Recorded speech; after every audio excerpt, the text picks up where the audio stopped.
So Grant Cardone, he struggled with drugs, and he's gone from rags to bags. So I love me some Grant Cardone. Bro, you got his tattoo on your arm. Yeah. Come on. Unbelievable. Yeah, I know you guys don't like him very much over here. Well, that's not true. I like it. So when was the first time, like when you were in high school, were you using drugs? When were you introduced to it? Like, so looking up to I had a brother and then basically a foster brother that I looked up to, and they were like, Tommy, hook up with as many girls as you can is one of the things they told me. And I saw them partying, and I just wanted to be like them. Right. So that's probably where it came from. It's like I wanted to be like my big brother. He's hooking up with girls and partying, so that's what I wanted to do for the longest time. What'd you go to college for? Business management. Did you graduate or? Yeah. Okay, cool. I graduated, yeah. Did you get a job right away in some kind of management or? My job was partying and hooking up with chicks and getting crazy. So how'd you get to the point where you were selling? Most of my friends died at Arizona State. So a lot of these rich like frat guys, like we all were taking prescription drugs. Like I'm not kidding you, Matt. Like in one semester, I had like 18 or 19 friends overdose from prescription medication. Okay. And it took a few years after that for me to start using, because once the prescription money runs out, you like get sick. Like it's like I needed my prescription, so it's like the next thing you do, you just start doing. Well, how are you getting prescriptions? From doctors. Okay. So they had doctors that were prescribing me, my friends. It was pretty easy for them to write prescriptions at the time. You go into the doctor. What do you tell them? Like, you have to provide an MRI. We had fake MRIs. We had fake things, and we just gave them to the doctors, and then they gave us the prescriptions. I mean, you eventually graduate school. Like, if your buddies are dying, like, aren't you realizing this is an issue? This is a guy just like you. You would think that would be it, right? But it's like as they're dying, it's like once you're hooked on these things, the only thing you can do is think about like is getting more of them. Just to stay normal. And I also had like those mercury fillings. I don't know if you guys have any of those mercury, but it affected me like mercury poisoning. Mm-hmm. And so when I didn't have drugs, I had like the worst anxiety. So I always like needed drugs just to calm me down. And so I think that was a big reason for my heavy usage. And so I always needed to be on something and needed to be medicated. So eventually you graduate, you don't go get a regular job. No. Do you move back home? Like, what are you doing to make money? Well, I mean, I was partying for a while. I mean, my dad helped me out a lot. And let's see here. I mean, I had a call center. So I had a call center. We were selling websites. But it wasn't like, I mean, it was a job, but it wasn't like a career path or anything. So you started a business selling websites? Yeah, selling websites. It was something that my buddy was doing. But then that segued into us. We were making pretty good money, and then that segued us into using. When's the first time you guys actually start selling? And are you selling is it just to feed your habit, or is it like, hey, I can make money doing this? Yeah, so I don't start selling drugs till like way later on, till like way after college. Okay. So it's like, this is basically, I start selling when I needed to meet my habit, and that was already when I was back in San Diego. So you start shooting. I started shooting. Yeah. Why? Like, just because the opiates weren't available? I'm sorry. I started smoking. I never shot. Okay, so but I mean, why? Like, because you said you ran out of opiates. Like, it was just like too much. They were too expensive, or they just weren't available anymore. Yeah. So at the time, like Percocets were $20 a pill. Okay. How many do you take a day? It's a lot. A lot. Yeah. Okay. A lot. And so when you're paying for $20 a pill, like it becomes unaffordable pretty quickly. Yeah. And so you go from smoking the pills to smoking that. Okay. And super cheap. It's way cheaper. Okay. Yeah. And how long are you functional doing that?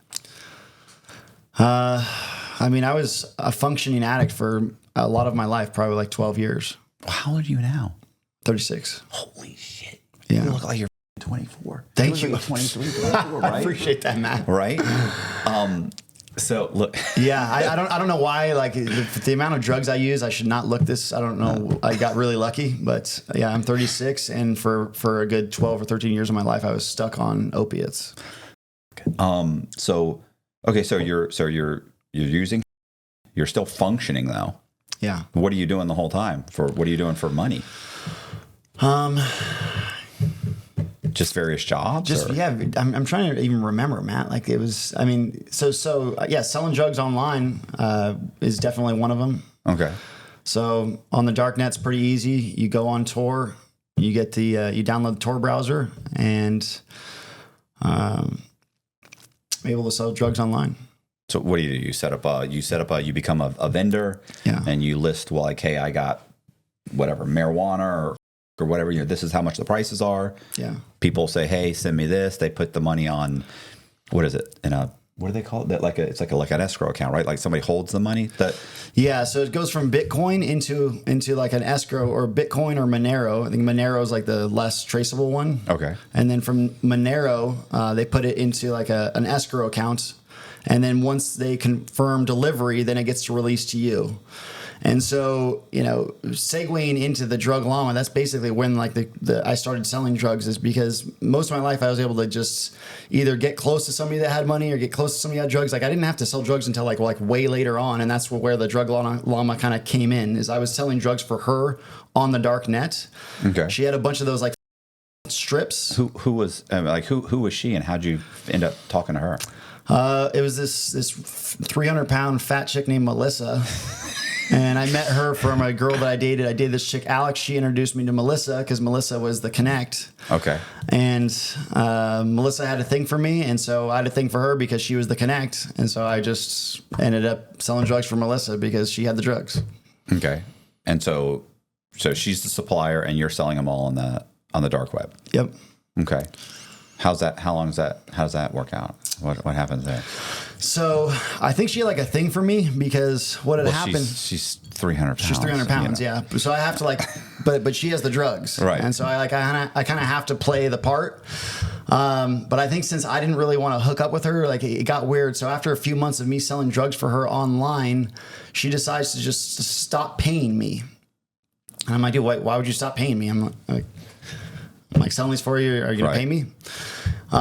So she decides to stop paying me, and then, I ask her about it, and then she's not answering. So I end up just showing up to her house and walking in, and I took there's like, I don't know, like $3 or $4 grand on our table. I took it, and I didn't know at the time, but she had called the cops. She had called the cops, and then she had also called some people and said, hey, we're going to come shoot up your house. We're going to shoot up your guys' family's house. And I was like, you're going to shoot up my family's house? As soon as I heard that, Matt, I got in so much rage mode. Like, if you threaten me, that's one thing. But if you threaten my family, like, I was ready to die that night.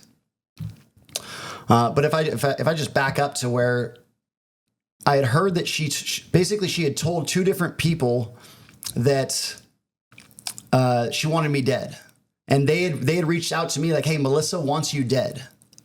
I mean, any specific reason? Just because you took the $3 grand? Because I took the $3 grand. That even though she owed it to me, right? She's like, "Hey, I want Tommy dead. You guys are going to do it." And so I was like, "Hey," and this is going to sound crazy, but I said, "Hey, what we'll do is we'll work something out. You guys can make it look like you come beat me up." And so like basically like I laid down on the ground. They ended up just coming over, and like I laid down. They put some like fake blood on the ground, so they could send her a picture that they had beat me up. And so she ended up paying these guys, like what the cops do when somebody does a hit for hire, right? Exactly. They have the husband lay down, they throw some ketchup on him, and then they show her the photo of it, and she's like, "Oh my God, it happened!" Sorry.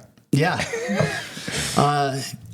And so, because basically, yeah, these people, they didn't want to, they reached out to me, they told me that, and so I said, yeah, well, hey, we can come make it look like you guys beat me up, and that way you guys can get paid. And so after that happened, I guess that she had paid her, she had threatened my family, said that she was going to shoot up my house, and I was like, dude, if she's threatening to shoot up my house, like I was ready to die that night. Okay, but they already sent the photo to her. She's not satisfied with that? So I guess she had found out that it was fake. Okay. And so she switched to, I'm going to have someone shoot up your... Yes. Right. And so I've never felt that kind of like rage. You know, when they say, if your kid's in trouble, you can lift like a 2-pound, or a 2-ton truck. Right. Like I felt that kind of rage. So one of her connects basically hit me up. We ended up going down to her house because I was like, I'm going to die tonight because if you're threatening to kill my family, and she was somebody that I thought was capable of it. It's like, dude, if you're threatening to kill my family, then I'm going to die tonight. Okay. So what happens? What do you do? So we ended up going up to her house. One of the guys that knew her had knocked on her door. As soon as she was like, "Who is it?" I kicked the door, like straight Spartan, kick the door. The door goes flying open. We rush in, and now we had fake guns. Like we didn't have real guns. It was like we had fake guns to take her real guns. We had her get on the ground. We remove her of her real weapons. I ended up taking her all of her drugs, all of the money, all of her stuff, and. I was like, hey, if you're threatening my family, like I should shoot you right now. Like I was like basically staring down the barrel of her gun at this point, and I was like, dude, you threaten my family, I should freaking your fat ass. Right. I didn't end up killing her. Just threatened to kill her, and never in my life did I expect that she would call the cops. Because it's a home invasion. Yeah, it's a home invasion. Right. Exactly. So I just never thought that was going to happen. And the guns being fake doesn't matter. You know that. You know what I'm saying? You know that now, right? Like you think, well, they weren't real guns. That doesn't matter. Yeah. So what happened? You take off with all the stuff and the guns and left her there, and she calls the cop. Basically, so the guy I was with tied her and her boyfriend up, which makes it worse. No good. That's no good. That's what is that? That's shit. It's it's kidnapping, right? Yeah, it's kidnapping. It's kidnapping. That's another charge. It's another charge. It's all bad. It's all bad. So, and before that had happened, there was at one point she got up and ran towards the door. And I've never hit a girl in my entire life, but this 300-pound like linebacker chick running towards the door, threatening my family. I was just like, just chunked her, and just like she kind of like, sat her back down. Right. And then he ended up tying her up. This is the first time I've ever talked about any of this stuff, Matt. So it's hard for me to even go back to a lot of these places. I didn't realize it was going to be this hard to talk about, but it really is. No, I understand. It's difficult to me. I didn't realize it was going to be this difficult for me talking about my past. I apologize. It's hard to talk about. I understand. Listen, I think it's really hard to talk about, babe. This is difficult. So what happened? So I mean, you at this point you leave, and she calls the cops, or do you guys? Yeah. Okay. I was gonna say. Yeah, we leave and she calls the cops. I didn't think she would ever do that because, again, she's a drug dealer. I hate to say this. What did you get away with? What did you guys end up taking off with? Nothing. I mean, she had pills, purses. So, I mean, nothing. Like $5,000 pills, like $5,000, like maybe like a couple hundred pills, like of those perks, those fake perks. Right. So she says, she calls the police. Yeah. She says, I had a home invasion. Guys broke in. They took a bunch of cash, took my jewelry.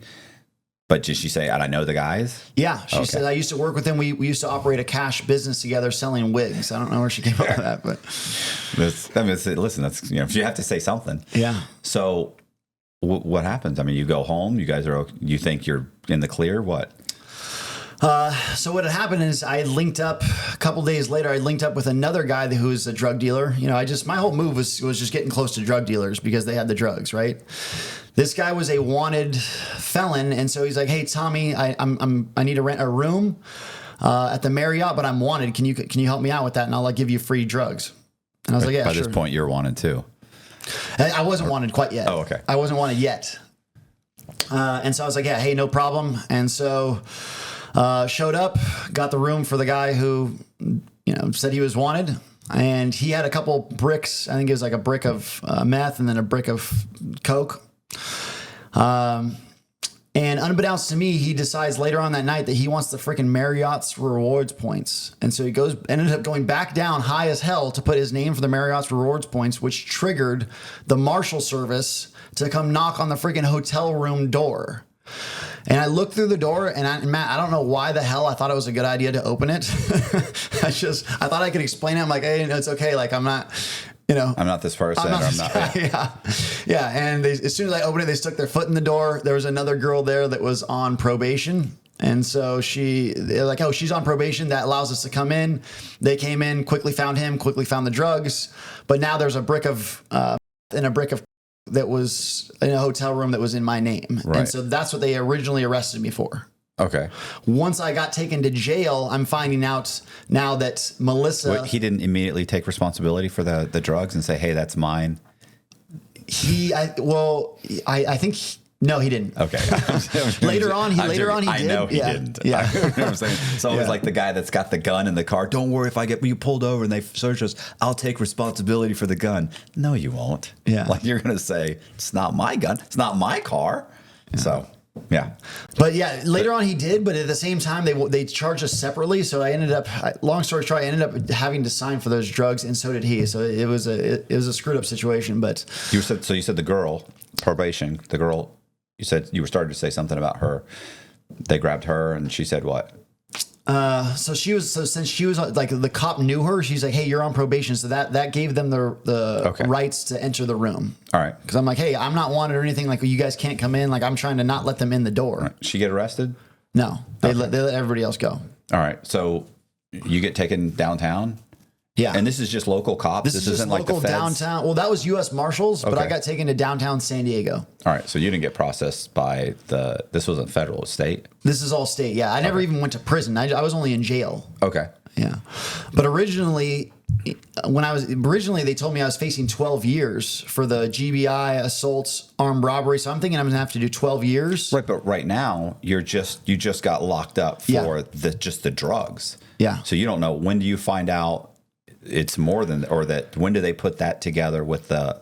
So Matt, this is when like my worst nightmare came true. Like, I always thought to myself, like, please God, don't ever let me have to withdraw in jail, because withdrawing by itself is already like the worst thing you could possibly imagine. Right. The way I explained to Valerie, it's like a million fire ants like biting your bone marrow while you have like the world's worst flu, like times 10. Right. That might give you like a rough idea of what withdrawing from opiates is like. And so I was like, please, I don't ever want to have to withdraw while I'm in jail, because withdrawing outside of a jail sucks as is. Right. And so when I got arrested, I'm like, wow, my worst fear is coming true. I have to withdraw in a jail cell. This sucks. So, I mean, were you able to get out on bond? No. Did you even try? Like, what were they saying? They were saying that, what were they saying?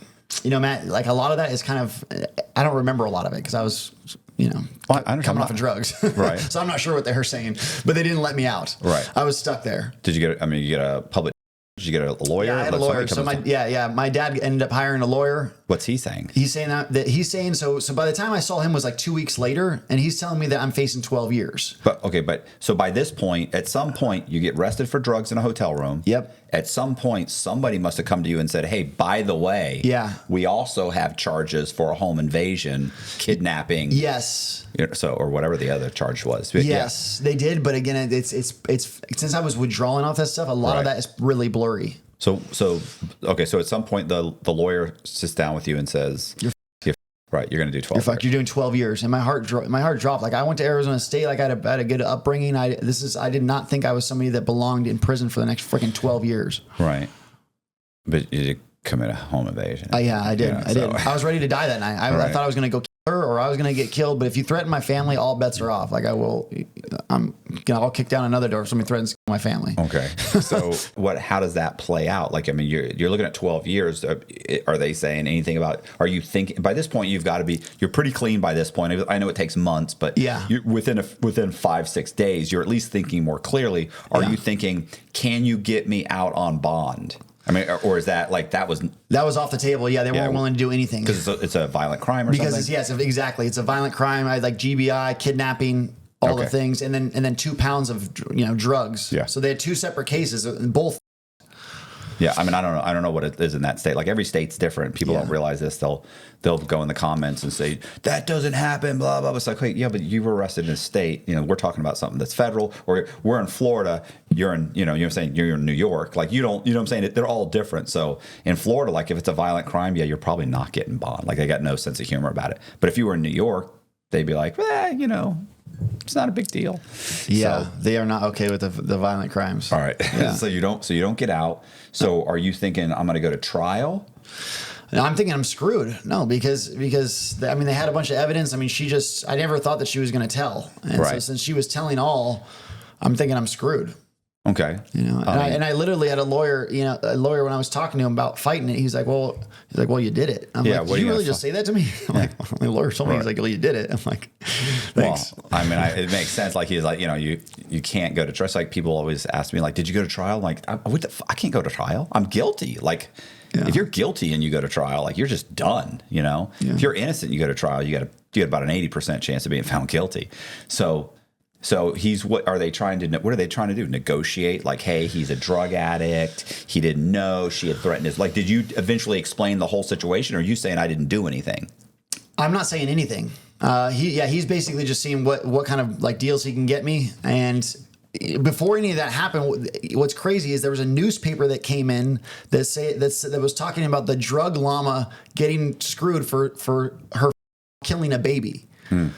So she had shipped some somewhere to where like some woman touched it and then touched her infant, and the infant died. And so basically the week after that, I found out, since she's no longer a credible witness, that they were almost willing to pretty much drop the whole case. So I got really lucky. I don't want to, I guess, I got really lucky. You got lucky in 12 years. I got really lucky. Yeah. So what happened? Did they come back? Did your lawyer come back and did he talk to the district attorney? I mean, what's that conversation? Yeah, he's like, hey, she's no longer a credible witness. She's going to upstate for life, basically, for killing a baby. She's a baby killer. Right. And so, like, she's not like, if she's your witness saying that my client did X, Y, and Z, you guys don't really have a case. Yeah. Well, they can't put her on they're going to put her on the stand anyway. So now you don't even have a witness. Yeah. And on the drug things, the other dude was saying that it was his drugs at this point. Oh, okay. So I should have gotten completely. I'm like, hey, why can't I get completely off of this? He's like, dude, I got you down to a year. Like, just take the year. Yeah. And so I did a year state, local, in jail. Yeah. You don't want them to dig in, because then they will go ahead and say, we'll roll the dice. Yeah. And you might end up with 12 years or 20. Who knows? I was telling him I wanted to fight it, because I'm like, hey, he's saying it's his drugs. She's no longer a credible witness, but he's like, bro, like, just take the year. So how long had you been in by that point? I think 3 or 4 months at that point. And it was taking a while. It took a long time. Is there? That's not a long time. Like federal, it's like if you walked in the door saying, I want a plea, you're not pleading for 6 months. I mean, it just takes forever in federal. So yeah. But 3 months. So if you're in 3 months and then you're taking a year, you have good time. Do you have good time? Do you get good time? Time off for good behavior. Yeah, no, I didn't get anything like that. It was they just basically sentenced me to a year state local. You did the whole year in jail. Okay, so they didn't give you like, because typically if they give you a year and a day, then you can get like 20% off or 30% off for good behavior. Yeah. No, they said a year. They just said a year. Yeah, it was. I think, again, since it was like the violent thing, that didn't apply to me. It only applies to like nonviolent crimes. Okay, so you did a year. So what happens when you're in? You just read the whole time? What? So no, I was thrown in with high level and blue band. So it's mainline. I'm in there with like Hell's Angels. I'm in there with like Serenos, like the worst of the worst. And I'm like a frat guy from the way Arizona State, not hard at all. Yeah, but you committed a home. You know what I'm saying? Nobody sees themselves like that. You know what I'm saying? They're like, I'm just a nice guy. It's like, yeah, but you committed a bank robbery and you had an AK-47 and you told 20 people to get on the ground, and it's like, yeah, but I'm not that guy. Yeah, but you are that guy. You kicked in somebody's. I did. You had a gun. Even though it was fake, you grabbed her real gun. Somebody tied her up. She was probably moved from one spot to another. Like to them, like, you think I shouldn't be locked up with these guys, but you should be locked up with those guys. You don't see yourself that way. Yeah. But let's face it. Anybody else would say, yeah, you're supposed to be with these guys who committed violent crimes. You know what I'm saying? Like, you're a dangerous guy. I mean, certainly from whether you see it or not, from the prison's point of view, you got to look at it like, you're. Yeah, from the prison's point of view, I guess from my point of view, Matt, like, I was the only guy in there that was his first time in jail. Everybody else was like a hardened criminal, like tattoos to the gills. Like they had been there in and out, 30 or 40 times. Yeah. And so like I stood out there like from everybody else, just because it was my first time. So I didn't know about all these rules. I didn't know about the whole, like, all the politics. I didn't know anything. I got jumped a couple times like while I was in there, just because I didn't know what to do. Like, I didn't know that there was all these rules. So like San Diego County Jail is a lot different than like federal, probably what you went to. And so there's like, it's gangland in there. Yeah, it's not gangland where I am. Yeah. No. No, it's funny too, because there are gang members, but they'll put like multiple gang members in the same pod, especially when you first get locked up. But you have to think they're fighting their cases. Like, they don't want any trouble. Yeah. They kind of just stay away from me. Like, there might be 100 guys, and there might be 8 guys from one gang and 6 from another, and they just kind of stay away from each other. I mean, not that people don't get hurt or fight or anything, but it also doesn't. It's not like in state where they're like, hey, you got to join a gang, you got to this, you got to that. It's like, what are you talking about, bro? We're in the U.S. Marshals holdover. Like guys are guys ready to go to trial. They're not going to be. If you're ready to go to trial, you're not going to be a problem. You're not going to be a problem because the last thing you want to do is go to trial and have the prosecutor say, "This guy just stabbed somebody." Like that's the kind of stuff that it'll get you up. So everybody's super chill in the Marshals holder typically. I mean, unless it's extremely like a high level one or something, then maybe it's worse or something. But yeah. But in state, it depends on the state you go to, right? Like, and if you're already in the high level with a bunch of guys, like, yeah, I can see how it could go bad. Yeah, my roommate was or my cellie in there was a Hell's Angel that he had a case for a body in a barrel, and so these guys had taken he ended up getting like disposing of a human body, but they had a boat and they didn't take it outside of the bay. Mm-hmm. And the chain was really long. So when they dumped this body over the side of the boat, the chain was so long that it was like tethered only 10 feet below the surface. And so a diver ended up finding it. And like basically, long story short, they were saying, hey, if you would have just actually taken the body out to the actual ocean, they probably wouldn't have found it. So that's the kind of guys I was in jail with. Laziness. Just lazy. Yeah. No, I mean, Pete, our buddy Pete, like he'll tell you, he knows how to dispose of a body. Like there's a technique. Is there? Yeah. See, there's a craft to it. No, he went to prison for conspiracy to murder, or it might have been murder of 2 federal informants, and they were both murdered. And one of the bodies they disposed of it and they never found it. The other body, they did find one in a dumpster. And but he says, he's like, but I didn't have anything to do with it. All I did was move the bodies. That's all I did. It's like I didn't kill anybody. Well, Pete, your pre-sentence report says you shot the guy in the head. That's wrong. That's misconception. So anyway. Yeah. So what happens then? After, where were we? You were saying you got a Hell's Angels. Yes. The body he couldn't get. He left it in the drum. Yeah. And whatever he threw over with the anchor or whatever didn't anchor it down far enough. Yeah. So. And so, yeah, I'm stuck in there with the worst of the worst, and I'm learning very quickly that you have to get down to like a program. And so I'm working out with it. Basically, they're like, hey, right when I walk in, they're like, hey, are you a wood? I'm like, a what? The heck is a wood? Right. They're like, are you white? I'm like, yeah, I'm white. They're like, right. Okay, then you're a wood. I'm like, okay. And so immediately he comes up to me and says, I need to check your charges, which again, I don't know what the hell that means. Mm-hmm. And so they grab a phone that you're next to it and you have to punch in some numbers and they make sure that you don't have bad charges. They're making sure that you don't have any like weirdo stuff like pedophile stuff or like anything bad. Because if you have something bad, you're instantly getting jumped or stabbed. Right.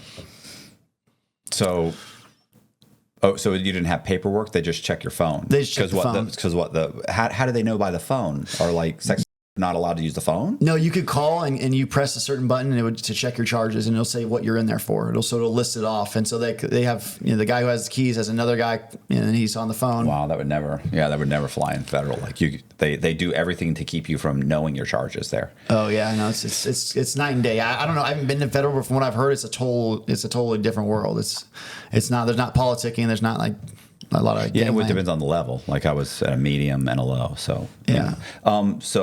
What happens?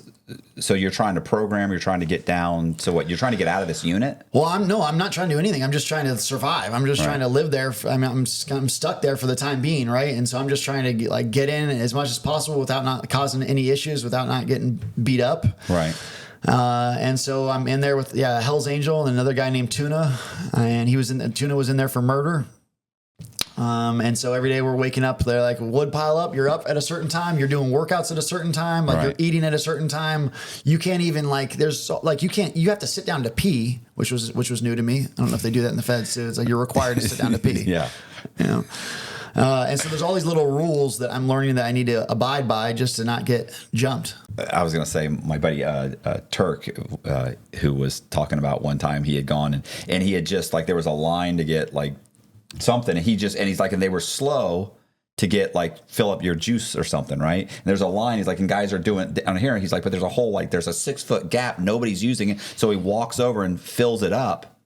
He fills up his drink, turns around, goes and sits down, And immediately somebody says something to one of the white guys. The white guy, they say something to somebody else. He said, then I notice the main, like the shot caller comes over, sits down and says, listen, I know that you don't know what's going on here, but you just broke the line. He's like, but there was just the thing, like nobody was there. Yeah, so it was no big deal. So he's like, yeah, but it was no big deal. I just walked. There was nobody using it. So, and the guy was like, doesn't matter. Go get back in line.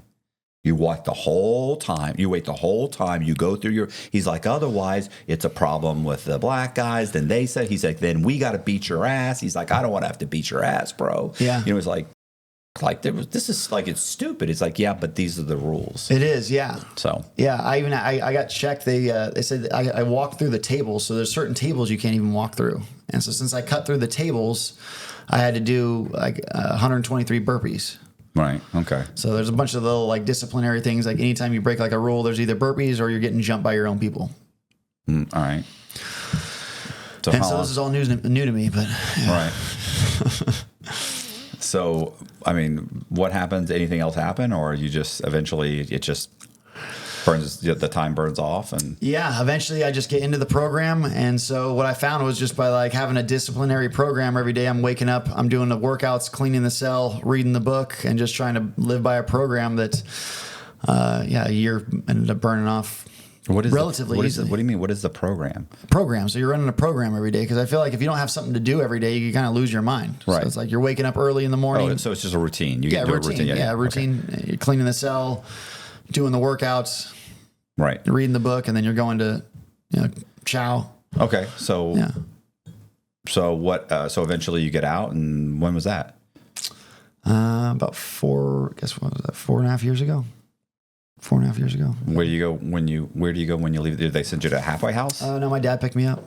Yeah, but went back to my parents' house. Do you have probation? Yeah, I had probation for about a year. Okay. Yeah. What was that? I mean, I got through it relatively easily. I was really lucky. I wrote a book called From Jail to Seven-Figure Sales, because we're doing solar sales now. Right. Killing it doing solar sales. So by the way, you say solar sales? Yeah. Because when Colby said the same thing, I immediately think of like a sail on a sailboat. Okay, so it's solar panels. It's like you're selling solar. Okay. Yeah. We said solar sales, and that's the first thing I thought. I was like, I don't under. Okay, so yeah, okay. Yeah. I mean, I'm just saying it. That's what it sounded like to me when he said it, and then you said the same thing, and my first picture is a sailboat. So okay, so it's basically your solar panels. Yeah. Okay. Yeah, solar sales, and anybody. I mean, I had a guy that just started working for me. His first month, he did $40,000 in commissions. Nice. How'd you get into that? I got really lucky. I met this chick at the gym, and I made a joke with her. I said I found this ring on the ground. It was Haley. And I pick up this ring, and this guy points to this hot blonde chick, and I was like, hey, will you? And I was like, hey, I think you dropped. And she's like, laughed, and she's like, have you ever thought about doing sales? And I was like, yeah, I'm selling hot mops right now. And she's like, the hell is hot mops? Like, have you heard of solar? And I'm like, yeah, I think I'm probably good. And she's like, you make a lot of money. And she showed me that she had made like 30 or 40 grand that month. And I'm like, hey, if you're really doing this, like I'll come check it out, and the rest is history. So what happens when you go check it out? I'm finding out that you can make a shit ton of money selling solar. How does that work? So I want to make a shit ton of money. How's that work? So you have canvassers. So people will go door to door. I don't know if you like where you guys live. You guys ever we live here. Okay. Right. Oh, you live here? Yeah. Oh, really? I thought this was just like your studio. No, bro. Okay. This is when you're still on probation. Yeah. This is where you live. Oh, you're still on? Okay. Fuck yeah, I get off in 3 weeks. Oh, really? I just had my last probation visit. I just filed my last monthly report. Okay. So 3 weeks. I'm more nervous, more anxious now than I've been the whole 5 years. And I had 5 years paper. That's why when you were like, I left and you had a year, like, my God, I had 5 years. Okay. But yeah, they come by here and say, hey, I was just wondering. I'm like, yeah, I'm a home. I'm a renter. I rent.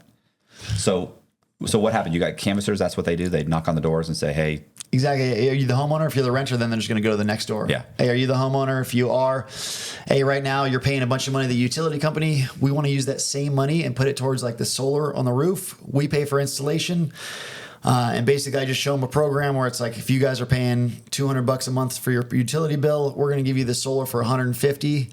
And so it doesn't cost them any new money. We just take the money that they're currently giving to the utility company and we shift that and put it towards the solar. And so every time I get somebody to do that, you make like $5 to $10 grand on a project. So how does that, I mean, so do they have to qualify? Like, do they have to make a certain income? Do they have to have a certain credit score? Yeah, Do they have to own the house? So obviously there's a lien on the house. Yeah. How long is that lien? Well, it's actually just a lien on the equipment. So lien on the equipment, they have to have at least a 650, and then they have to make at least 50 grand a year. Okay. And so as long as you have all three of those things, then you can get solar within like 4 to 6 weeks. And it covers just does it cover, because I've talked to another guy who's done this before, not on the program, but just in general. Does it cover, is this the program where you also can finance like a certain portion of like home improvements? Yeah. Like windows, and they got all these other energy efficient things you can do? Yeah, we do batteries. I want to say something. I know it's not, I know this is coming off like a pit, like he didn't pay to be here or anything. I just happen to be interested because I know it has something, I know it has to do kind of with it's like a loan, and it gets attached to the property. And I know a little bit about it. So I'm interested in it because the other guy that I talked to, there was like this super creative financing. And I was like, there's no way you can, and they were financing like up to like 150 or 200%. Like your house could be worth like 200,000. Yeah. And he was like, you could, let's say he's like, you could owe 200,000. I'm like, okay, then how are you financing an extra $80,000 in solar and new windows? He's like, because they'll go up to, 150% or 200% of the value of your home. So you can get a loan to value of, 200%. I'm like, that's insane that they would allow that much of an LTV. Like you're literally upside down. He's like, yeah, but it doesn't matter, because he had all the rebuttals on why it doesn't matter. And if you sell the house, it can travel with you to the new resident. And he had a whole bunch of things. I was like, it just seemed insanely, I don't want to say, it seemed like an insanely easy pitch. Yeah. And it also seemed insanely easy to obtain the financing. And it seemed, obviously, and it seemed super lucrative. That's why the guy actually brought me to lunch and we talked and everything. But I was like, yeah, I can't do anything like I'm on probation. I can't. Like I have all kinds of things that I cannot do. Your stipulations are? Yeah, I know they would, for them, this would fall under some kind of real estate, and certainly real estate and financing, and people would have to give me their information, and there's all kinds of things. I'm like, yeah, that's not gonna work for me. And I'm doing this anyway. This is great. Like I love doing this. So, but it was super interesting because I was thinking, hey, when I'm off probation, like that's something that wouldn't be bad. Like that would be pretty cool to do. Because this guy was making tons of money. And he's like, I'm telling you right now, he owned an electronics store, which he'd owned for like 10 years. And he was like, bro, I don't really even know anything about this. Yeah. He's like, but I started doing it. I'm making killer money. He's like, you need to think about this. Yeah. So. Yeah, we're killing it. We got a whole sales team. We got a bunch of guys. Like I got a team of guys that'll go out, they'll knock doors. And then I got another team of guys that will go in and actually sit with the homeowner, close the appointment. But yeah, you're doing loan docs with them. So I don't know if. Yeah, that's no good for me. Even after you're done with probation? No, then it's okay. I mean, then it's okay. But let's face it. I mean, they don't want anybody while I'm on probation. The last time I was on probation, I stole $11.5 million. So you can imagine they're holding resentment toward me on allowing me to be in a position where I could manipulate any type of financing for anybody. To their credit, I get it. I understand that. Makes sense to me. What I was going to say was, but when you left prison, you didn't move right into a house and start this business, right? Like you had to move you had to go, what? You went back to your dad's? How long did you stay there? Back to my dad picked me up. I ended up going back to my mom's house. Okay. How long did you stay there? I ended up being there for, let's see here, a couple months. And, jail wasn't it for me. So after staying with my mom for a couple months, I started using drugs again. Hey, real quick, just wanted to let you guys know that we're looking for guests for the podcast. If you think you'd be a good guest or you know somebody, do me a favor. You can fill out the form. The link is in our description box, or you can just email me directly. Email is in the description box. So back to the video. I start using again, which quickly segues into me selling drugs on the internet again. This is bad news. This is bad. This is a lot of bad decisions. A lot of I'm bad not saying I decisions. haven't made a lot of bad decisions. I've made a ton of bad. Right. My whole life is bad decisions. Right. Man. Listen, who are you talking to? Yeah. I only recently started making some good ones. Same. Very recently started making some good ones.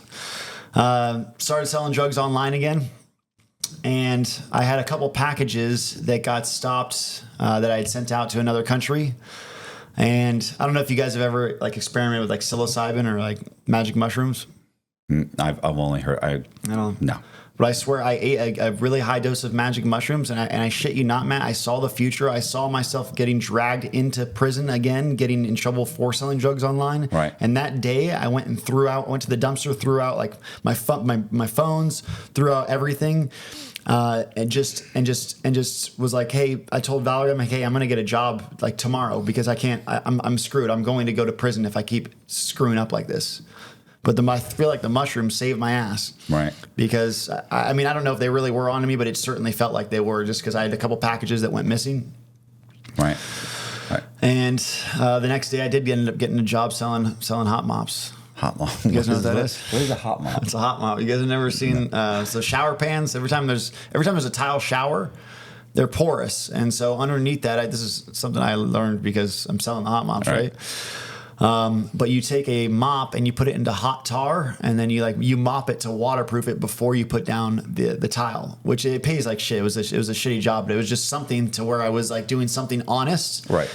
And thank God for Valerie because she basically, we rented an Airbnb for a week and a half, and I was like, hey, I'm going to get off the drugs. I'm going to kick the opiates and be done with these things. And that was basically the last time I used opiates. Was we rented a hotel and she just nursed me back to health for a week and a half. I don't know why the hell she wanted to even date me because I was just like, you guys saw that before picture of me just being a piece of shit.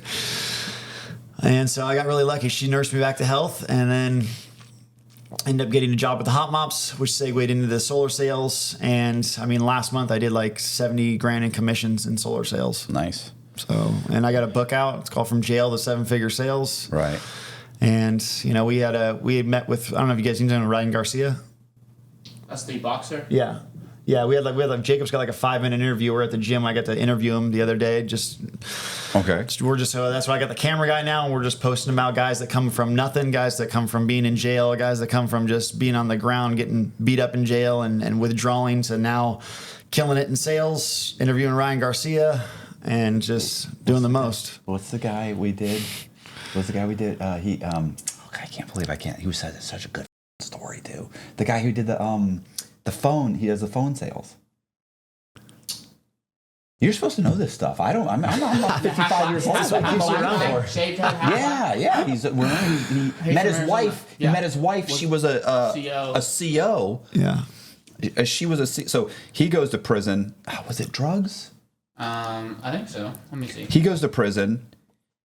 In the prison, they had just started allowing a company to come in and do phone sales. Okay. So they do phone sales where they call businesses and they say, "Look, you've got a restaurant. Let's say." I think he ends up doing a lot of gyms, but you do phone sales and you call up like restaurants. Oh no! It started off VHW. Is it VHWs? I don't know. His name is Michael Bryan. Michael Bryan. They sell advertisement on the right. TV, yeah. So he pays for a big flat screen. Okay. And then local businesses advertise. They pay $200-$300 a month, and then they get an advertisement on it. And so you end up getting whatever 50, or let's say you get 100 of them paying $200 a piece, and they just this goes up for 3 minutes, and then so if you're at the gym or you're eating in the restaurant, then you're sitting there talking, you look up, you just happen to see a local, oh, there's another restaurant. Oh, there's a place that does, whatever, the roofing or whatever. So it's cheap advertising.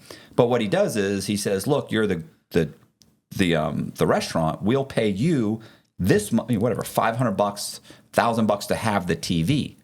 And then they're selling the advertisement, and then the person selling the advertisement gets a portion, whatever, 20% of the ad.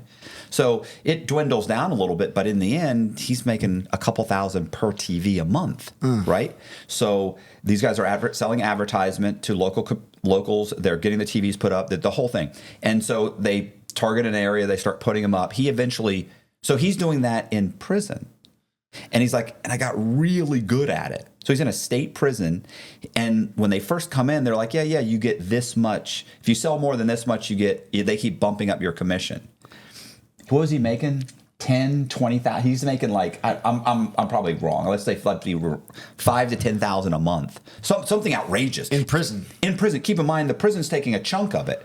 But so if he's making 20 grand and but the prison gets like 70% of it, let's say. He's still pocketing. If he's making 10, he's pocketing 3. He's like, I'm in prison pocketing 3. I did 4 years. He's like, when I walked out of prison and after 4 years, I got like 80 grand. And at some point after a couple of years, like the prison figures out what's happening, how much these guys are making. Yeah. And the prison gets upset and they come in and they're, what are you doing? This is so much money. He's like, yeah, but they're making money. Like they're upset because the guards are making 45,000 and I'm making 52, and I have no bills. He's like, yeah, but the prison's getting 70% of it. Yeah. There's 70% of whatever I'm making additional, but you're still making 50. Anyway, the point is he walks out with like 80 or $100,000. And just before he walked out, he met his wife as a prison guard. She was a female prison guard. So she was about quitting her job. And he said, well, why don't you give me your number before you leave and I'll, which of course, that's not, you can't do that shit. Like, he's like, oh, listen, she could have said, oh, you think you're cute? He goes, I could have gone straight to the shoe. He's like, but I was close to the door, no big deal. And we'd been friendly. So I think she gave him her name. Or he ran into her at church. I know he ran into her at church. He might have had her information. I thought she gave him her, but okay. So they did run into each other. Yeah. Oh, okay. So I'm probably wrong there. But so he did ask her. He did talk to her or something. Yeah, he may have. Like, because she was leaving. Somehow or another, they end up hooking up, but they end up getting married. But they start a phone room on the outside, and he's kicking ass. As a matter of fact, you know the guy, Aaron Mullet? You ever heard the name Aaron Mullet? Mm-hmm. Anyway, I got a guy, Zach interviewed him on his channel. He done a bunch of scams and stuff. He owns a couple of Anytime Fitnesses. Okay. So he's watching the program, and he realizes he has one of this guy's TVs in his jail. So he's like, bro, he texted me. He's like, I have one of this guy's TVs. And I put him in contact. He's like, yeah, he does have one of my TVs. But yeah, so he got out and started a phone room doing this, and it's making ton. You could interview him. Killing it. He's great. He was was it an hour and a half, 2 hour interview? Yeah. Super good. Oh wait, that was a home invasion. Yeah. I think he was a home invasion. Oh, yeah, he did a bunch of stuff. Remember? Yeah, he talked about how you do home invasions and you break them down. That's right. You have a lot in common. No, but he did a bunch of them. He did a bunch of them though. Like this was his thing. Like it was drug dealers and other people. It ended up being a woman or something that he got. Something to do. I don't know. I probably got it all up, by the way. Everything I've said, I'm off by at least 20%. But regardless, it's close. Yeah. What's the story behind the Grant Cardone tattoo? So Grant Cardone, he struggled with drugs. I read a lot of his books, and so he's a huge inspiration for me. And he's gone from rags to bags. So all those stories, like I constantly need inspiration because I wake up, and I don't know if you guys are like this, but I wake up negative. And so I have to constantly like be reminding myself, reading books, quotes, listening to motivational stuff to get back in the zone. And so he just really helped me. Reading his books, I think, helped me develop this mindset that I feel like has come a long ways. And so I love me some Grant Cardone. I heard a quote the other day that said, motivation is like food. You know what I'm saying? It constantly needs to be replenished. Yeah, I have to have it. Bro, you got his tattoo on your arm. Yeah. Let's see. Come on. Let's see. What are you doing? Come on. You had nothing to say about this? Nothing? It's one of his heroes. Oh, my God. Yeah. Unbelievable. Yeah, I know you guys don't like him very much over here. It's like most people, you know what I'm saying? Like, there's nobody out there that 100% of everything that they say, I'm going to like, you're going to like. There's just not, It's the same thing with Wes Watson. It's like Wes Watson, the getting motivated, working out, getting up early, becoming the man that you want to be, that want people to idolize, I get that.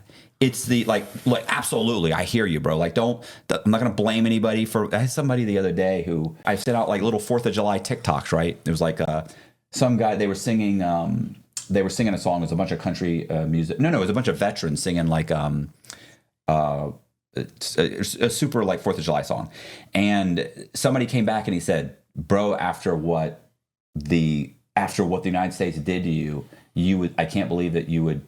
I just didn't expect you to feel this way." And it was like, what? Like, they didn't do anything to me. Like, I sent myself to prison. Yeah. Nobody sent me to prison. Like, had I been a decent human being, I wouldn't have gone to prison. Yeah. They're not pulling innocent people. I'm not saying that doesn't happen, but for the most part, they're not plucking innocent people off the streets, throwing them to prison. Yeah. You got to put yourself in that situation. So I'm, like, you're not blaming anybody for it. absolutely not. Yeah. Like, in what country could you get out of prison and start over again? Yeah. Not a lot. Not a lot. The opportunities are here. You just have to bust your ass. Yeah. If you want to cry about it, and you want to whine and bitch and be and talk about all the things that hold you back and how unfair it is. Well, life's unfair. Yeah. Like, you got to go out and you got to hustle and you got to do it. So that's what you have to do. Have to. And listen, even like I said, even if I ended up in the spare room, I'm good with the spare room, because I had low expectations getting out. Yeah. But I'm a hard worker. Yeah. Like, you get super, super lucky the harder you work. Yeah. And so I knew I was a hard worker, and I think staying humble is what made everything so easy. If I had gotten out and acted like I deserved it or felt like I deserved it, I'd still be in that spare room. So the problem is, I like all that about Wes Watson. What I don't like is when you tell people that you're a loser because you don't have a six-pack.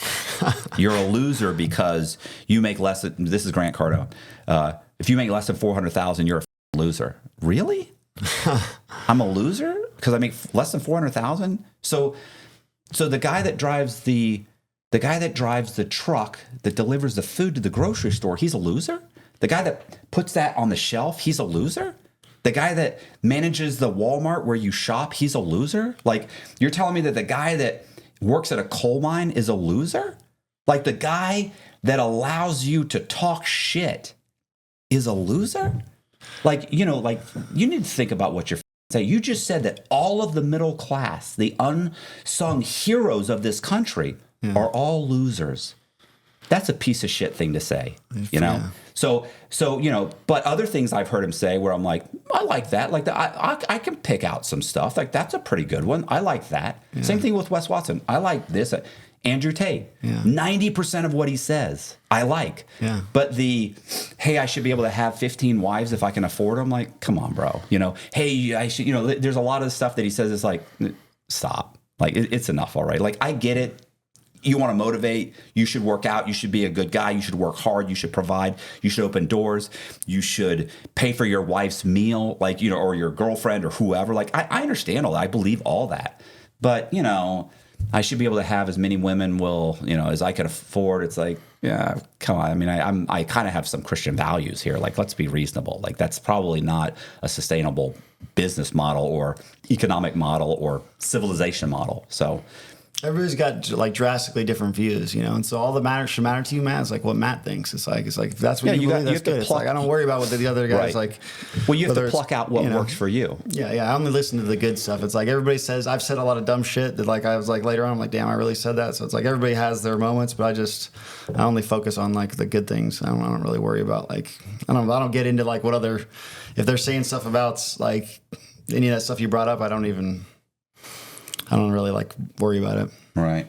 I can see Colby wants to ask a question. So what's the thing with Logan Paul? Boxing or something? Yeah. I'm glad you brought that up. So that's the goal. So I just have to have a goal. And so, I think you have to I think Les Brown said you got to shoot for the stars. And even if you miss, you're still up there with the rest of the galaxy. And so 1 year from now, like we're at Boxer Gym the other day, I'm just going to train my ass off. And I'm hoping that Logan Paul will take a fight. We're going to donate all of the proceeds to Pencils of Promise. And it's a long shot. He'll probably just tell me to f off. Probably won't do it. But we're gonna just keep posting about it and put it in his face until he does it. What happened with Well, first, what's Pencils of Promise? I'm not really sure. It's a charity that Timothy Sykes really likes, and so I'm assuming that they're a really good charity. It's helping kids. You might need to look into it. I just know that it's helping kids that don't have pencils. Okay. Yeah. What about what happened? Do you know, real quick? Do you know what happened with the Mike Tyson thing? Mike Tyson got sick or something? What happened with that? They pushed it back. He had like some type of medical scare where his doctor. Also, that's right. Okay, I did hear that. So it got delayed a few months or something like that. But it's supposed to still happen. Bro, Mike Tyson. Like, I wouldn't fucking get in the ring with Mike Tyson. I wouldn't either. That's scary. What kind of on the boxing thing with Ryan Garcia? Yeah. What was his recent thing? Like, I know he was like a bunch of drama. I don't really know the details. I know he like won a fight, and then there was like some issues coming out with like performance enhancing drugs, and like people hate him, and he had like this thing where he was like acting all crazy. Do you know? So what I heard is he was taking a bunch of different supplements, and that one of those supplements had something in it that tested positive for the performance enhancing. But that's And how'd you guys run across him? How'd you guys get the chance to talk to him? So in Miami, you stay running into celebrities out there. We're running into Russian models, we're running into all types. And so I just run up to everybody and I'm talking to whoever. And so she trains at Boxer Fitness, and so he's training there on a daily basis. And I was just kind of sitting in the right spot, and I had to have Jacob with me, the camera guy. And so we ended up getting to talk to him for a couple minutes, and he said he's training, he's working hard, and everybody makes mistakes. So I think he's just trying to do his best he can. All right, and I got two more questions. First is what is like a prison rule that was like shocking to you, or that most normal people who have not been locked up would shock them? Like, what are some prison rules that? Well, one of them, yeah, that's a good question. So one of them was this whole sitting down to pee thing was weird to me. Since you're sharing such a small cell, you have to sit down to pee because it's almost disrespectful. They don't want your pee around the seat where other guys are going to sit. Another prison rule. There's no yelling off the tier. I ended up getting beat up one time because I yelled off of the tier at another. I can't even remember what it was, but I was yelling down at some other guy, and I ended up getting 23 seconds. I get beat up in my cell because I was yelling off of the tier. And the guy who had the keys at that point in time, I think, was just really hot-headed. He was getting people jumped left and right for like the littlest things. Right. I'm trying to think what other prison or what other jail rule. Oh, no walking between the tables is a super important one. So you can't, depending on where tables, if there's a blacks tables, Mexicans tables, whites tables, like you can only walk through, or your tables. Like even if it's something short, you have to walk around. Another one I got in trouble for was I went into a brother's cell because he had, and he offered me a line, and I'm like, hell yeah, I'm in jail. Like I love a line at the time. What do you mean a brother? You mean like a black guy? Yeah, okay. they call them brothers. Okay. Yeah. I mean, I know the term, but I would have just said a black guy. A brother could mean like another white guy, right? That's what they call. Okay, it could. Yeah, you're mocking me. See, no respect. And so I went in there and did a line with in jail. They call them the brothers, or like the Southsiders, or I guess that's just what they call them. All right. Okay. And so I did a line, and they ended up wanting to jump me for that. But luckily, I knew the guy that had the keys to the entire mod. I'd known him from a couple months back. When they asked him, he told them to kind of like let it slide. So they ended up letting that one slide. But sharing food is another big one. And so I almost got in trouble, like, because there was a guy that offered me, like, you wouldn't even think we were sitting down, like, watching the TV, and a brother offered me, I can't remember what it was, like a cracker or something, and I was about to take it, and so another white guy looked at me like, he was like, do not do that. And I was like, oh, okay. So you can't share food with them. Right. So all these little unwritten rules. There was one point in time where I wasn't even allowed to sit down and play poker with them, and then that ended up changing while I was in there. There was some like word that got down from like the main, like a memo, the main guys that say like all of a sudden we could play poker with them, and so I was the only white guy for a while playing poker with the brothers, because even though it was okay at that point, they're like, I don't know about you doing that. I'm like, it's okay. Like, I'm trying to play poker. What do you want to do? Right. So I was like the only white guy playing poker with these brothers while we were in there. Mm. Other than selling solar, what's your biggest piece of advice for somebody who's getting fresh out of prison that's wanting to, change their lives for the better? And I told you, keep him around. He's got some good ones. He used to do this. This has been the last 3 months. So it was so bad. I gotta start pulling my weight around here. It was so bad that people were yelling in the comments, like, Colby needs a microphone. Colby needs a camera. So now there's a camera. Colby's got the mic. Good job, Colby. You're moving up in this world. I love it. Best piece of advice, this is something from your buddy Wes, is just sticking to your daily habits. So it's like I'm trying to create and build the hero of my own story. So when I look in the mirror, like when I'm naked, I'm like, am I proud of this? today? Am I proud of him? And I'm proud of the guy I see in the mirror, because you guys saw the before and after picture. And so like every day that I'm waking up as the man that I'm destined to be, as the man that I'm gonna be proud of, I'm gonna ask myself, hey, are my ancestors proud of me? Are my ancestors proud of this day I'm about to have?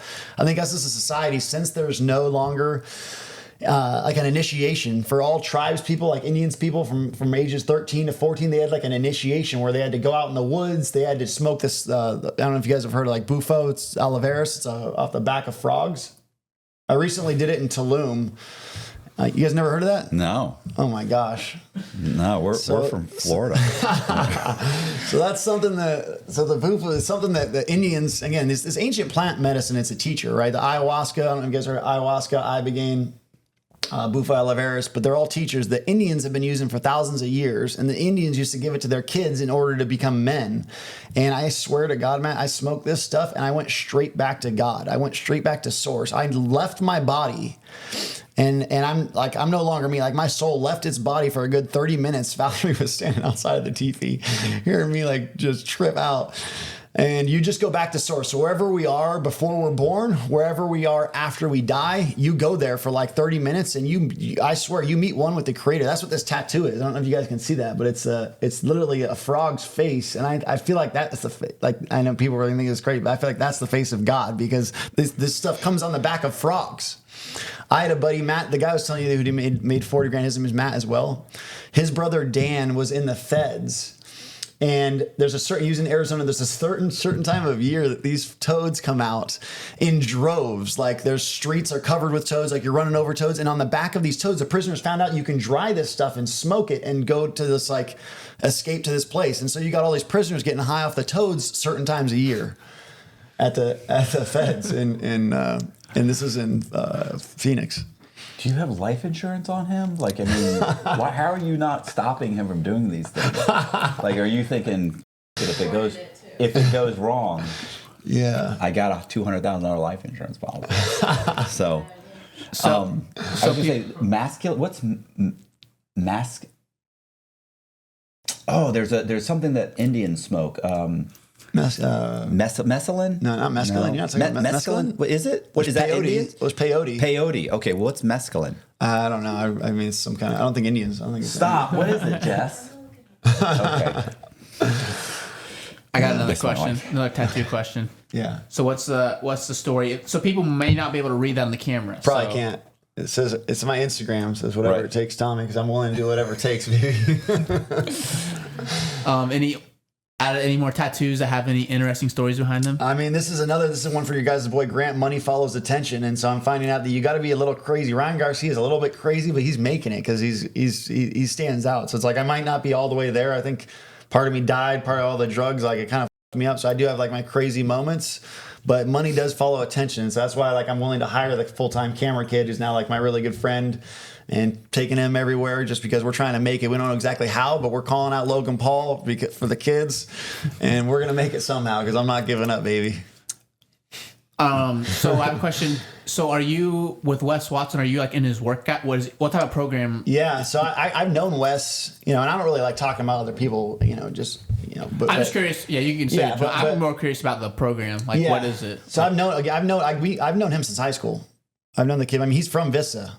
What's going on? Same. Taylor knew him. Taylor knew him prior to him going to prison. Yeah, I've known him for a long time. How did all you guys end up in Miami? Right. Because that's the place to be. Miami's where it's at, man. Miami's happening. But his program, so it's a business program is basically coaching. So he's going to give you your macros, he's going to tell you what to eat, get you in really good shape, give you all the workouts that you need. Proper nutrition, proper training, proper habits, and then once you get that down, you can do his business program where then you like start signing up students. Like I'm in his business program. I just started. I haven't even tried to sign up any students, but at some point I'm going to end up taking my own students where I'm coaching them, giving them the proper nutrition, giving them the proper habits to maybe where they're starting at right now. They don't like how they look in the mirror. They're not happy with themselves, and so we're going to give them the proper habits and rituals to make sure that their ancestors are proud of them, make sure that they're proud of themselves. That dude who was that did the 0 to $1 million with the son and did the logistics sales. He did a program with Wes too. Oh, did he? Yeah, I forgot that. He didn't bring it up. Oh, he did. Oh. Yeah, it was on one of those TikToks I forgot to ask. Oh, okay. Yeah. Yeah. It's funny because I reached out to him originally. I was like, hey, we go way back. Like, you're gonna charge me full price? He's like, I should charge you extra for even asking. So I was like, all right. Yeah. That's all my questions. That's it? Just for the record. Oh, mescaline. Mescaline is peyote is the cactus. Okay, you're right. Mescaline is the psychedelic that they smoke. So you were right. Oh, Mescaline okay. is like I knew it the was something like. LSD. Oh, is it? Oh, I got another question actually. I saw you ran into Andy Elliott. Where was that? Was there a event or was it? That was at an event. Yeah. So he works closely with the owner of our solar company. Mm-hmm.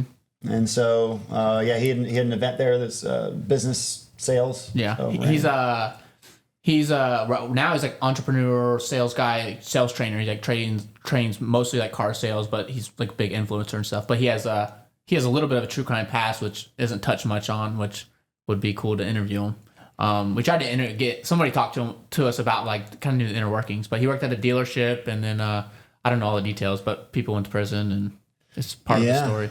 Yeah, we all have we've all been through it. I saw some people hating on him for that, and I'm like, dude, like everyone's done some up shit. Most people haven't been caught. Like we've all done up things. Like I've done horrible things that I haven't gotten caught for. And so, right. Well, I've seen people hate on him because they say like like he got off. Like other people went to jail and he got off, but they're like insinuating that he cooperated or something. Yeah. So I can see you guys having that conversation and you being like, hey.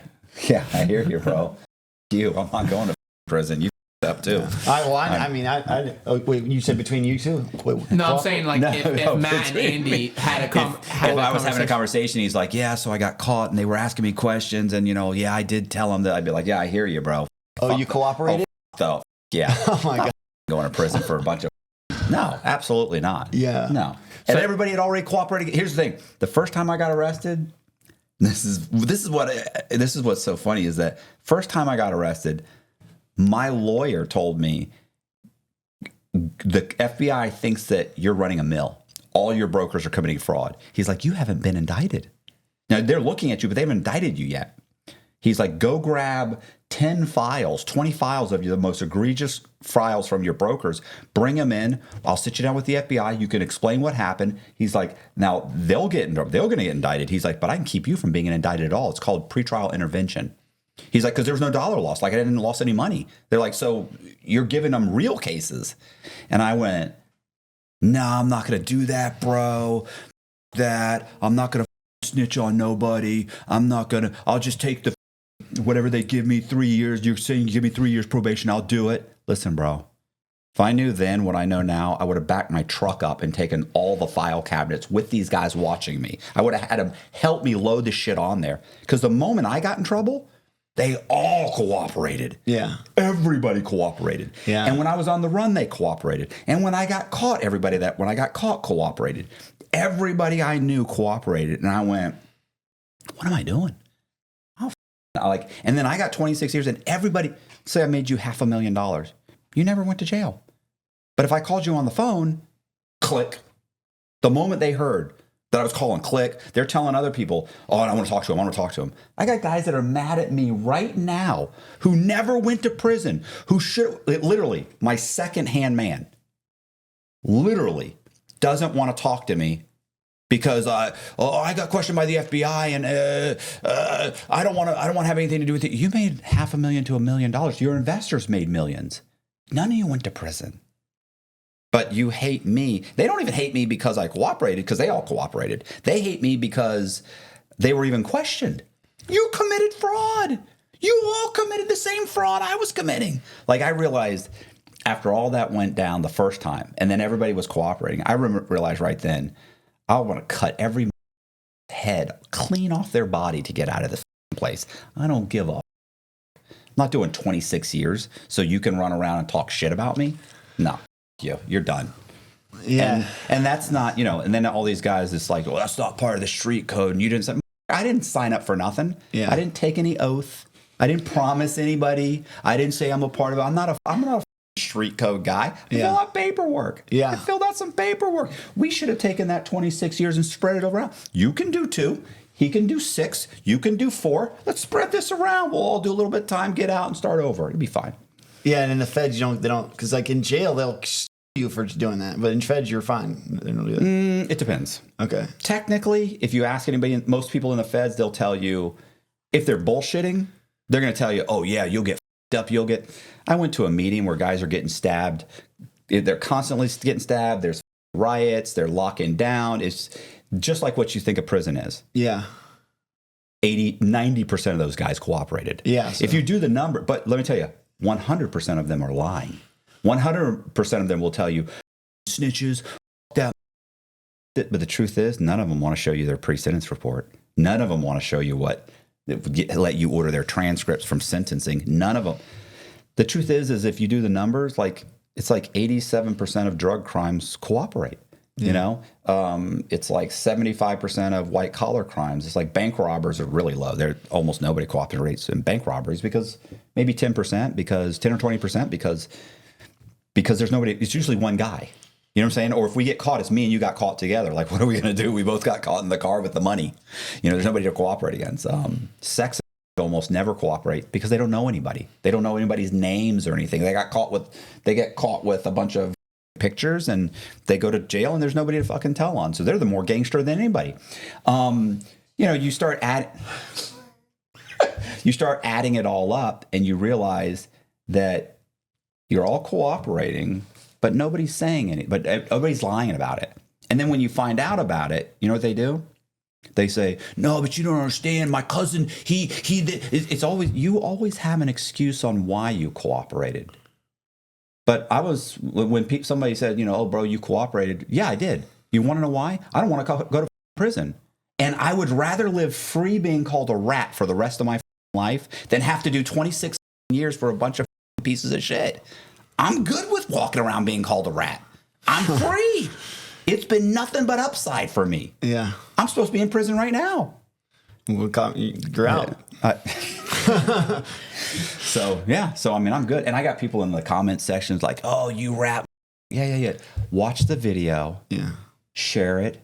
Subscribe. That's it. Like, I'm perfectly okay with you despising me. Come on. You know? So, yeah. Look at Not how you thought that was going to go.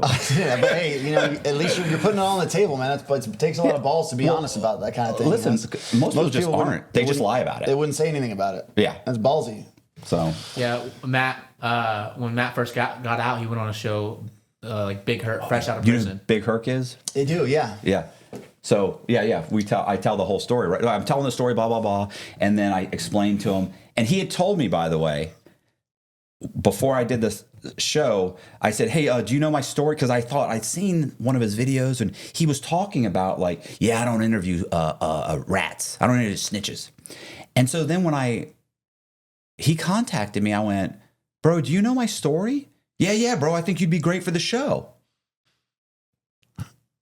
Well, he said he knows my story. Okay, I got to watch this one. It's hilarious. I didn't see that, yeah. So I go on the show and he comes, he's a big guy, bro. He's huge. And his cameraman, it's not, what's your name? Jacob. It's not Jacob. Yeah. It's not Jacob. It's 4 of Jacobs, covered with tattoos, who just did 10 years in the state pen. Okay. It's not good. Yeah. So they come in, they sit down, we sit on the couch, they set it up, and as I'm telling the story, I mentioned, like, the first time I got in trouble, how these people wore a wire on me, and we were friends. Yeah. Like, these people wore a wire on me, and I'm like, yeah. And so I said, you know, they cooperated, and look at his face, this look of disgust, and I thought, this is not going to go good. Yeah, it's not going to go good at all. Yeah. And so I keep going, boom, boom, boom, and then I explain when I get caught, her whole thing was like, look, you're guilty. You can't go to trial. Like, your only choice is tell them everything they want to know and hope for the best. Yeah. And I went, and so he went, oh, and I thought. And I thought, oh God, this is about to go bad. And I thought to myself, you know what I could do right now? Not say anything. Well, I can tell the story. Absolutely true. Like, you know, there's ways to tell a story you're not lying. Yeah. And what I could have said was, you know, so what did I ended up pleading guilty? I got 26 years, and then I met this guy in prison, and he filed 2 2255s for me. It's like a habeas action. I filed 2 2255s, and he got 7 years knocked off my sentence once, and then he got 5 years knocked off my sentence, and then I got out of prison, and then I just got out, and I came and did your show. That's absolutely 100% true, because that's exactly what happened. The difference is the 2255s, the reason I was saying I want my sentence changed is because I cooperated and you guys are refusing to change it. So I did file a 2255. That's true. And then they knocked 7 years off and then they knocked 5. So I could have said that and he would have been none the wiser. But I thought, that I'm not going to bitch out here and not say what happened. Yeah. Plus, I'm dying to know how this guy reacts. God, yes. And he's, and so I sat there and I said, yeah, they wanted me to cooperate. And he's like, oh man. I said, yeah. I said, so I did. I said, he's like, well, what? And I went, yeah, I rolled over on every I knew. I said, I ratted them all out. And I just go into the whole thing. This and boom, boom, boom, boom. And he's like, man, what? And he pushed back. Nobody ever pushes back. He pushed back. He started going. He's like, so wait a minute. I can't remember the guy's name. Tom or Tim. Or I'll say some Tom. Hypothetical name. Some hypothetical. He's like, so wait a minute. You saying that your neighbor Tom, you barbecue with Tom. You're friends with Tom. You know Tom. And you know Tom doing some shit. And you hang out with Tom and shit. And then you end up getting up on your own shit, got nothing to do with Tom. You telling me you think it's okay to rat on Tom to get out of your shit and get your sentence cut? And I went, right. So I go, so is Tom a criminal committing crimes? And he goes, yeah. He goes, yeah, but he got nothing to do with you. I said, yeah. I said, Tom. Tom can figure out his own shit. I said, him. I'll cut his head clean off his body to get 5 years off my sentence. Him. I said, he'd do the same thing to me. And if he didn't, he's a idiot. And he was like, yeah, but he starts going on about like, if you're a soldier and you get caught and they tortured you to tell you where the troop is, you telling me you're just going to give them up? I go, am I a soldier? When did I become a soldier in this? Yeah. I'm not a soldier. I didn't sign up for anything. And by the way, 100% of soldiers, when they start torturing them, tell. So it was just a bad example on his part. Anyway, same thing with all these guys. They waterboard. They all tell. And they're not even pulling out their fingernails. So anyway, so he and I start going back and forth, so bad that when the camera guy says, hey, I got to put a new cartridge in, he gets up and walks around the room like, and his camera guy is like, calm down. It's the middle of COVID. I'm in a hotel downtown LA that's abandoned. Like there's nobody in this hotel but me. I'm on like the 7th floor with 2 violent guys that are bank robbers and home invaders, and they've got guns, and they've all done 10 years, minimum of 10 years in state prison. And I'm in the 6th, 7th floor alone, and I start realizing like, you're in a bad spot, bro. Yeah. Maybe you shouldn't have leaned into this. Yeah. This guy he's composing himself for the camera. I thought he was acting for the camera. No, he's furious. So he comes, he sits back down, and we go back into it again, just very lightly. And then I quickly kind of like, I'm like, yeah, so this is what happened. I'm like, well, let me get through the story real quick. I'll wrap it up because I said, I know you want to get going. He's all upset. I run through the story, boom, boom, boom, boom, boom, get through it, leave. And then they get up and leave. I'll never forget, then the cameraman is leaving because Big Hurt gets up and walks and stands in the hallway. He don't want to be in the room with me. The cameraman can't stop grinning. He's a Spanish guy covered in tats. And when he's got the whole thing packed up and he's walking out, he gets in the hallway and I said, hey, bro, I'm sorry I didn't work out the way you wanted or something like that. And he looked at me and he said, nah, bro, this is going to be epic. And walked. I was like he's like laughing. Herc's gone. He's already hitting the elevator button. Yeah. But it's probably a really high watched episode, I'm assuming. And it really wasn't that. Our reaction, I think, got more views than the actual clip. Yeah, my reaction because he breaks it up into 3 parts. Here's the funny thing about that: 80 to 90% of the comments in the comment section are saying, "Bro, what are you getting so upset with? This guy's being honest. He's the only honest guy out here. Like, what's the problem? He's not a gangster. He's not living by no street code. This guy's being honest. Like, they're hammering him through the whole thing." And I remember thinking, like, that's the way to go, is just be 100% honest. Like, not bullshit because nobody else is. And every once in a while, you'll find these guys that they did cooperate. You know, they're all against it. Then they find out that they did. Or you find out they did. But here's the other thing that happens. People cooperate, but they don't get the cooperation. And this happens a lot. That's why the statistics so low, why it's like in the 70s, 80s for some of these guys, for some crimes when people cooperate, is because sometimes you get in and you say, okay, look, Jim, this guy Jim helped me and so and Todd and Bob, and they tell on everybody. But they've already know about that. You didn't tell them anything additional. So you did just cooperate. Then you get sentenced, you get your 10 years, and then they never give you anything for it. They say, Your Honor, we can't give him anything because he told us information we already have, and we've made those arrests, or we're making new arrests, but we already have 6 people telling us the same thing, so we're not going to give him anything. And so you get the 10 years. And then what those guys do is they go to prison, and the first thing they say is, I hate all these snitches and rats. But you're a rat. You just didn't get the cooperation.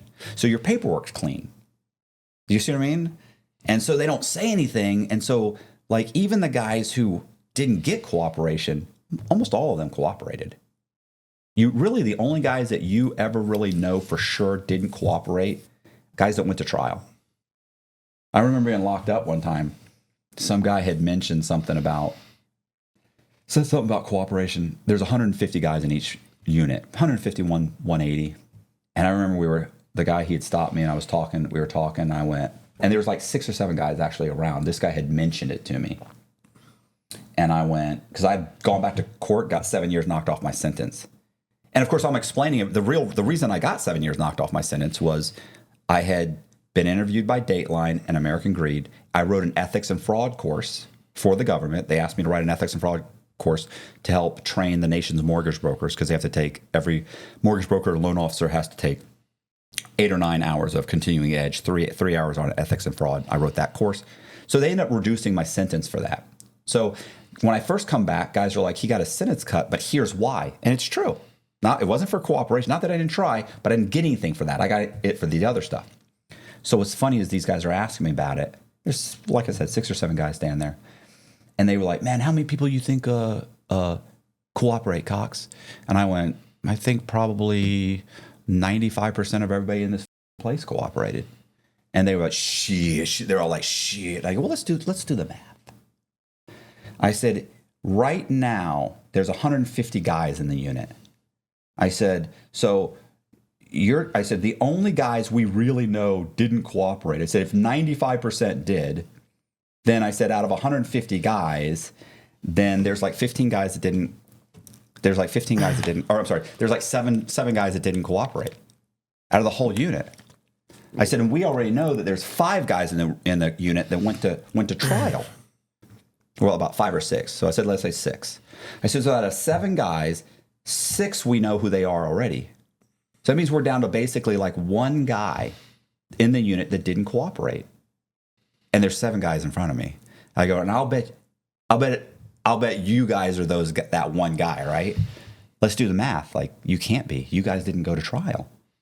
If 95% of guys are cooperating, like, some of you guys cooperated. You're just not saying it. And the big thing is, too, nobody ever wants to show their paperwork. You can get your... Guys will always say in prison, in federal prison, like, yeah, I can't get my PSI in. It's your pre-sentence report. It's a report that's given to the judge that tells all about your case, and it gives him a guideline to what to give you for sentencing. So in federal prison, they're not supposed to let you get in your PSI. And so guys will say, man, we need to see your paperwork. And they go, man, I try to get my PSI sent and I can't get it. They keep catching it. They keep throwing it back. They're like, oh, okay, I understand. Well, get somebody to send me this. Or, they try and come up with something. But the truth is, I don't know anybody that couldn't get their PSI in. I got mine sent in twice. And I cooperated. Shouldn't have had it sent in at all. Actually had both times it went right through the legal secretary. She actually flipped through it and handed it to me. Now, whether she knew it was my PSI or not, I don't know. But it was 2 different secretaries. They couldn't have both been mistaken. Anybody can get their shit in, but nobody wants to. Yeah. I even knew a guy one time that got 178 months on his sentence. So his sentence was 178 months. He asked the judge Judge, can you raise it to 180? Because at 180, based on his charge, his minimum mandatory should have been like 25 years, but you could get 25 or you could get 180. So if it said 180, he got the mandatory minimum. If he got 178, it looks like you cooperated. So he said, can you raise it to 180? So I don't have to, then he can use his judgment and commitment to say, what are you talking about, bro? Look at my charge. I got a mandatory minimum. I got 180. I didn't cooperate. Yeah. And when people say, man, can you get your paperwork in it? You go, I'll show you right now. He'd go and he'd be indignant about it. Bro, I got 180. Look at this. I got charged with this. Boom, 180, mandatory minimum. Man, I ain't tell on nobody. Told on everybody. His initial sentence was like 25 or 30 years. He got it down to 178 and had him raise it up. So there's so many ways to manipulate it, but nobody talks about that. Yeah, I wouldn't know anything about any of that at all. That's actually what Big Herc said when I mentioned it. I said, well, when you get like a 302, he goes, I don't know nothing about no 302. I was like, calm down. You know what I'm saying? Because it was something that it's like when you talk to the police, they write up a 302. Well, I don't know nothing about that. I was like, all right, I'm sure you don't. Hey, sorry to interrupt the video. Just want to let you guys know that we're going to have an extra 15 or 20 minutes of content on my Patreon. It's $10 a month for about an hour's worth of extra content every single week. Back to the podcast. So I have a question. If you're doing solar sales. Yeah. If you're selling solar panels and you're selling packages and you're selling that whole thing, then what are you doing on Instagram? Because I watched a ton of your views. I didn't really see anything about that. Yeah. That's a whole different thing. Yeah, the Instagram thing is just trying to motivate people, trying to inspire people that, I was a hopeless drug addict who should have been dead a bunch of times, who most of my friends passed away. And so now just telling them that, hey, man, even if you have a felony on your record, you can still get a job that actually pays really well. Like I said, I just brought somebody on, Matt, who we were hanging out with earlier today, who did $40,000 his first month knocking on doors. Right. And so a lot of people who think knocking on the doors, you're like, you think you're a magazine guy. And I'm like, dude, we're making way more money than you are. like, not that I'm just saying when you're knocking on the door, some people will look at you like you're the magazine kid and they don't know that you're killing it. Right. Yeah. And so I just post about motivational stuff that I'm hoping will inspire people, but it's just us kind of throwing stuff at the wall. We don't really know what we're doing at this point. I just brought on Jacob recently, and so he's just filming all the stuff. Like right now, we just moved to Miami, and so I have the team out there for solar, and so we're just kind of filming every moment and just getting lucky with the whole Ryan Garcia thing, and just out meeting people and just doing street interviews and talking to chicks, and just we're trying to just throw as many things against the wall. And we're just going to see what lands. Well, we got another guy. What's the other? You know who the other guy we interviewed? Oh, which one? There's another. Remember he's doing shipping. He's doing shipping containers. You know what I'm talking about? We just did him. Yeah. From prison to millionaire. Yeah, prison. Yeah. He's doing logistics. He's a logistics. Broker. Logistics broker. Yeah. He's the same thing. Went to prison. Went to prison, got out, started over, went to prison again, got out, and now he does logistics. But he ships. He's a broker. Oh yeah, for shipping. Yeah. For containers. I know there's money in that. Making tons of money. Wasn't making tons of money, by the way. Was like 5-6 months. I think he went to. Did he go to? He went to some event, met somebody at some event that was doing it. Right, but then even after that, when the guy hired him, it was months. Like he's like, oh, you understand? I'm going under. Like it was. We were making nothing, and then suddenly it just hit, and then it's been hitting every single month. And he had the extra obstacle or hindrance of getting out of prison and had to get his son back. So his son's in foster care. So he had to jump through all the hoops it requires to get your kid back from foster care and restart his entire life. He's got a great story. We got a bunch of these guys that have got some great, like the whole prisoner to, rags to bags. Yeah, exactly. We got a bunch of these guys. I can give you their name. Yeah. I love that. Yeah, he's. I forget what his was. Was his drugs or was his? Hard to remember what his crime was. Yeah. No, we'll figure it out. But Yeah, trying to get better at it. I think you're really good at talking, man. I'm just realizing that telling this stuff is like, just since I use so much, I'm just realizing a lot of it was foggy, and a lot of it is kind of hard to retell just because I haven't thought about it in a long time. Well, I think you're doing Instagram stuff too. Like you have to hit all just the high points, bam, bam, bam, bam, and then that way you get the attention, and then it's only a minute, a minute or so, and then boom, it clips to the next one. That's why. And I notice a lot of the Instagram guys, if we'll interview someone who's got an Instagram channel, then they very quickly get through. They just hit the high points, bam, bam, bam, and it's like bro, there's got to be more to it than that. You got to slow this down a little bit. You're good, man. You can't expect me to. I'll talk about it. You're meant to be on this, man. I'll talk about. You can Colby's haircut for 45 minutes. That's why you found your purpose. This is your purpose. This is easy. This is Hey, you guys, I appreciate you watching. Do me a favor, hit the subscribe button, hit the bell so you get notified of videos just like this. Please share the videos, and also please consider joining my Patreon. It's $10 a month. We're putting Patreon exclusive stuff just on the Patreon. Please check the description box. We're going to put Tommy's link to his Instagram, and maybe he'll start a YouTube channel or something. I don't know. I'm going to talk to him about that in a minute. And so click on the link, go there, follow, subscribe, do all the stuff you're supposed to do. I really do appreciate it. Thank you very much. See ya.